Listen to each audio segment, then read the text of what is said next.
తీసుకున్నారు, మా డబ్బులు తీసుకెళ్ళి.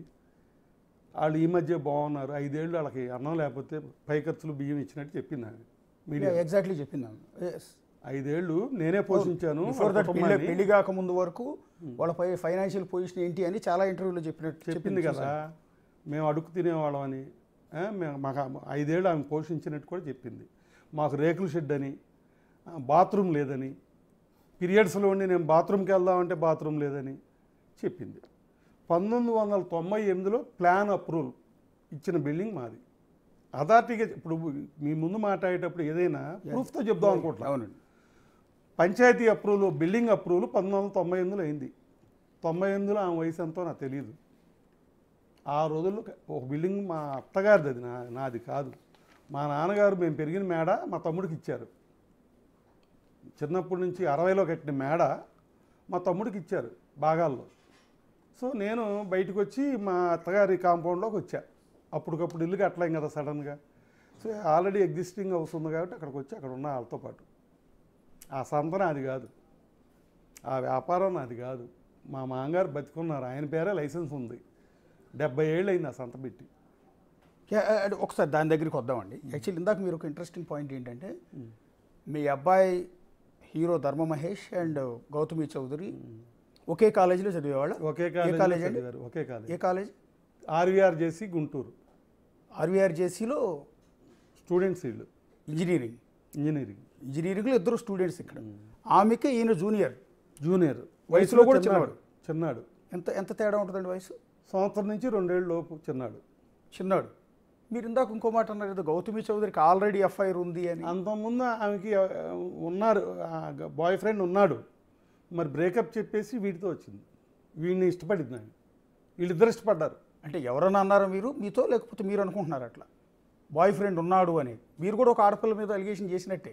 ఇప్పుడు ఆమె చేసిన ఎలిగేషన్ కాదు ఇక్కడ, మా వాడిని బాగా ఇష్టపడిందని చెప్పడానికి చెప్పా.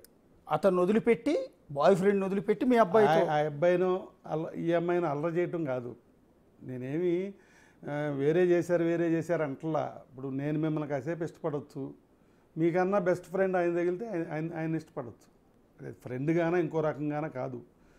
నాకు తెలిసిన ఇన్ఫర్మేషన్ అంతవరకే, నేనే ఎలిగేట్ చేయట్లా. అంటే మీ వాడు జూనియర్ ఇంజనీరింగ్లో, ఆ అమ్మాయి సెకండ్ ఇయర్ ఉంటే మీ అబ్బాయి ఫస్ట్ ఇయర్లో ఉండి ఉంటాడు బహుశా. అంతే. వయసులో కూడా 2 ఏళ్ళు చిన్నవాడు. ఆల్రెడీ ఆమెకి వేరే బాయ్ ఫ్రెండ్ ఉన్నాడు అని. అది వదిలేండి అసలు. అది వదిలిపెట్టి మరి మీ అబ్బాయిని ఆ అమ్మాయికి ఎవరున్నారు అనేది నన్ ఆఫ్ ది సబ్జెక్ట్ ఇక్కడ. అసలు అది వదిలేయండి, అసలు ఆ సబ్జెక్టే వదిలేయండి. ఎవరో చెప్పిన మాటలు మనం మాట్లాడుకోవటం అదే నేను కరెక్ట్ కాదు. అది కూడా నేను సమర్థించడం. ఇక్కడ పాయింట్ ఏంటంటే, ఆ అమ్మాయి ఇనెలిజిబుల్ ఫెలో అంటే నీకు సరిపడవాడు కాదు. ఓకే. నీకు సమకాలికుడు కాదు, నీ అంత తెలియగలవాడు కాదు, నీ అంత వయసోడు కాదు, నీ అంత చదువుడు కాదు. మరి ఆమె ఏమి, వాళ్ళు ఏ క్వాలిటీస్ చూసి ఇష్టపడిందో నాకు తెలియదు. ఇష్టపడింది. మీకు వాళ్ళిద్దరూ ప్రేమించుకున్నారన్న విషయం వీళ్ళిద్దరూ కలిసి పెనమలూరులో మా మేనల్లుడి ఇంటికాడ వీళ్ళు స్టే చేశారు. ఓకే. చేసినప్పుడు వీళ్ళిద్దరు గదిలో ఉండి మరి అది ఉండటం వలన వాళ్ళు ఎలిగేట్ చేశారు, మీ వాడు తప్పు చేస్తున్నాడు, వేరే అమ్మాయిని గదిలో పెట్టుకున్నాడు అని. అంటే ఎవరో ఏంటని అప్పుడు ఆరా వచ్చింది. చెప్పాడు వీడు ఫ్రాంక్గా, నేను ఆ అమ్మాయిని ఇష్టపడుతున్నాను, ఆమెనే పెళ్లి చేసుకుంటా అని చెప్పాడు. ఓకే. అప్పుడే పెళ్ళి ఏంటయా, నీకు నిండా 18 ఏళ్ళు నిండలేదు, ఫస్ట్ ఇయర్ చదువుతున్నావు, ఇప్పుడు మేము లవ్ ఏంటి? నేను చదువుకోమని పంపాము, చదువుకో ఫస్ట్, తర్వాత చదువయ్యాక ఆలోచిద్దాం అని చెప్పి. ఓకే. అప్పుడే సూసైడ్ అటెంప్ట్ చేశాడా? అప్పుడు కాదు సూసైడ్. ఓకే. నేను దాదాపు 5-6 ఏళ్ళు ఈ సంబంధం వద్దని అపోజ్ చేసి ఆపా. ఓకే. ఆపితే చెప్పా కదా ఇందాక, ఆ పాప చదువుకుంది, ఈడు ఫోటోగ్రఫీకి వెళ్ళాడు వైజాగ్ సత్యానంద్ సార్ దగ్గరికి. ఓకే. అయిపోయింది. ఆయన రికమెండ్ చేసి ఏదో సినిమాల్లో కూడా రికమెండ్ చేశారు. సినిమా ఆఫర్లో వస్తున్నాయి. ఓకే.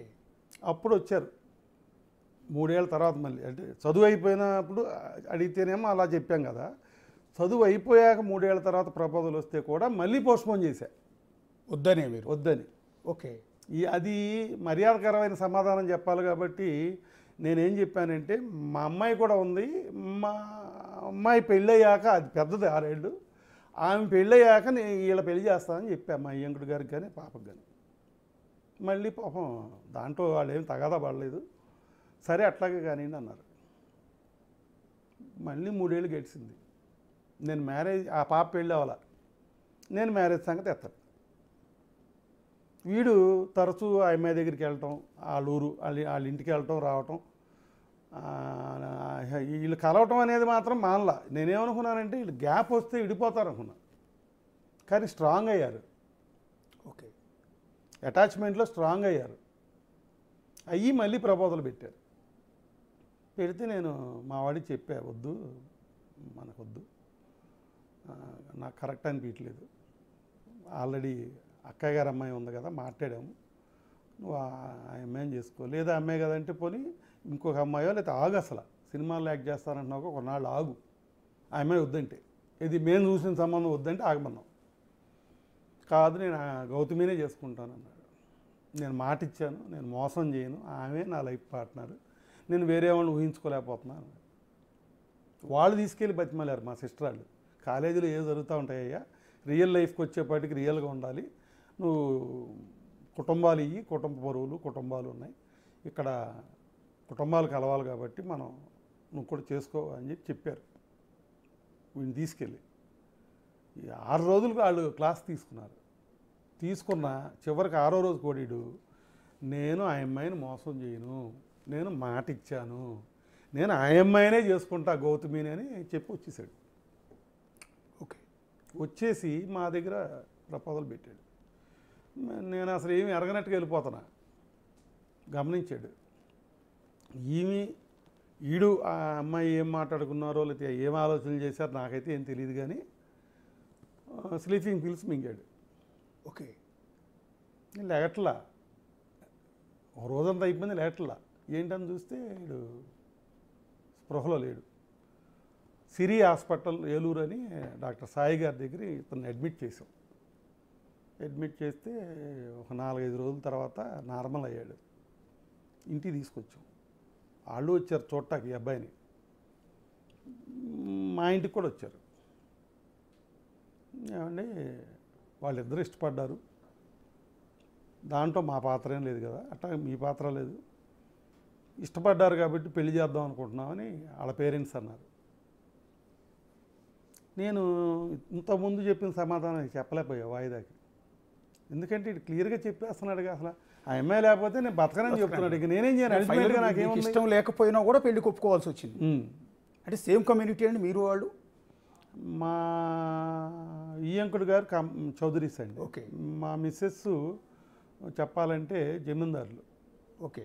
బ్రిటిష్ వాళ్ళ టైంలో 1947కు ముందే బస్సులు నడిపారు. ఎవరు? మా మామగారు ఫ్యామిలీ. ఓకే. ఎర్రంకయ్య గారు, అయినంపూడి ఎర్రంకయ్య గారు అంటే విజయవాడ నిర్మాణూరు వాళ్ళది ఫేమస్ జమీందారులు వాళ్ళు. 100 ఎకరాల పొలం, ఆస్తులు బెదవాళ్ళు. బస్సులు అంటే ఏం బస్సులు అనుకుంటున్నారు? పొగ బస్సులు, బొగ్గేస్తే నడిచే బస్సులు. బొగ్గేస్తే నడుస్తాయి ఆ బస్సులు. దానికి మెడ్రాస్ మెకానిక్ రావాలి. ఆ రోజులు మనుషులు వాళ్ళు, ఆ ఫ్యామిలీ. కేసినేని కాకాని కూడా ఇప్పుడు బస్సులు ఉన్నారు కాదు సార్. కేసినేని, కాకాని, బోగాని, ఈ కమ్మోరంతా ఈ మధ్య సంగతి సార్. మా వైఫ్ వాళ్ళ ఫ్యామిలీ 1947కే వాళ్ళు బాగా అడ్వాన్స్డ్ ఫ్యామిలీ. బస్సులు కొని తిప్పే ఫ్యామిలీ, కాంట్రాక్టులు చేసే ఫ్యామిలీ, ఆ రోజుల్లో కాంట్రాక్ట్స్. సో నేను ఆ లెక్క వస్తే నేను చిన్నకమ్మండి. మాది కాకాని వెంకటరత్నం గారి ఫ్యామిలీ. కాకాని వెంకటరత్నం గారు కొన్ని లక్షల మందికి ఉద్యోగాలు ఇచ్చినా ₹1 తీసుకోలేదు. ఆయనకున్న 4 ఎకరాల ఆస్తి చివరిదాకా. వెంకటరత్నం గారు మినిస్టర్ చేసినా ఏం చేసినా ఆస్తిపరుడు కాదు, డబ్బు సంపాదించారు. కానీ సార్ ఇప్పుడు మీరు చెప్తున్న దాని ప్రకారం ఇంత పెద్ద ఫ్యామిలీ బ్యాక్గ్రౌండ్ ఉంది మీకు. మీరు చెప్తున్న దాని ప్రకారం 80sలోనే మీరు సినిమాలు తీశారు. కాదు సార్, 1960లోనే సినిమా హాల్ ఉంది. సినిమా హాల్ 78లో 2వ సినిమాలు కట్టారు. సినిమా హాల్ అదే ఊర్లో 2వ సినిమా. 80sలో సినిమాలు కూడా తీశారు. 5 సినిమాలకు ప్రొడ్యూసర్ మీరు, అన్నపూర్ణ పిక్చర్స్ డిస్ట్రిబ్యూటర్ మీరు. 1000 సినిమాల పైన ఉండే నా దగ్గర. ఎన్టీ రామారావు సినిమాలు ఎన్ని ఉన్నాయో అన్నీ నా దగ్గరే ఉండే. ఇంత పెద్ద బ్యాక్గ్రౌండ్ ఉన్న మీరు సరే ఓకే, మీ అబ్బాయి సూసైడ్ అటెంప్ట్ చేశాడు కాబట్టి ఆ అమ్మాయికి ఇచ్చి పెళ్లి చేసి అతని లైఫ్ హ్యాపీగా ఉండాలని అనుకోవటం సహజం. ఇష్టం లేకపోయినా పెళ్లి చేశారు, వాళ్ళు కూడా బాగానే ఉన్నారు, హోటల్స్ బిజినెస్ పెట్టారు, మీ అబ్బాయి సినిమాల్లో యాక్ట్ చేస్తున్నాడు, మనవడు కూడా ఇక్కడ పుట్టాడు, చిన్న తేడా ఉంది. మనవడు కూడా పుట్టాడు. చిన్న తేడా ఉంది ఇక్కడ. ఇతను సినిమాటోగ్రఫీ అయ్యాక నా దగ్గరికి వచ్చి బిజినెస్ పెట్టుకుంటా అన్నాడు. పెళ్ళి అవ్వాలి అప్పటికి, ఇంకా 2-3 ఏళ్ళలో పెళ్ళి అవుద్ది. ఏం బిజినెస్ అని అడిగి, హోటల్ బిజినెస్ పెడతాను అన్నాడు. అరే హోటల్ బిజినెస్ చాలా రిస్క్స్ అమ్ము, సర్వెంట్లు రాలేదనో, వంటోళ్ళు లేడనో, ఇంకోటి లేదనో, ఇవన్నీ హెడేక్స్. కామన్ కదా. నీ లైఫ్కి ఇది అవసరమా, నీకేం కావాలంటే అది ఇస్తా కదా, నీకు ఇది అవసరమా అని అడిగా. కాదు, మీ సంపాదన కాదు, నా కాళ్ళ మీద నేను నిలబడి బతకాలని ఉంది, నా భార్య పిల్లల్ని నేనే పోషించుకోవాలి, నేనే సంపాదించుకోవాలని ఉంది, నాకంటూ ఒక ఇండివిజువల్ కెరియర్ కావాలి, కాబట్టి నేను ఆ బిజినెస్ ఎన్నుకున్నాను అన్నాడు. నేను అపోజ్ చేశాను, మా వైఫ్ సపోర్ట్ చేసింది. మా మేనల్లుడు ఇప్పటికీ దుబాయ్ రాజు గారి పర్సనల్ డాక్టర్, మా మేనల్లుడు ఉన్నపనేని శశి, ఆ కుర్రాడు వాళ్ళ తమ్ముడు, ఓకే, వాళ్ళందరూ సపోర్ట్ చేశారు వీడికి. నాకన్నా నేను సపోర్ట్ చేయలే. ఈవెందో నేను ఫస్ట్లో డబ్బు ఇవ్వకపోయినా వాళ్ళు డబ్బు ఇచ్చేశారు. ఓకే, ఇస్తే ఈడేం చేశాడు, పెళ్ళి అవ్వకముందు ఇది 17 నెలల్లోనే సూపర్ హిట్ అయ్యి ఆ వ్యాపారం 17 నెలల్లో అప్పు తీర్చేశాడు మా మేనల్లుడికి. ఓకే, అప్పుడు దాకా నేను సపోర్ట్ చేయలే. ఓకే.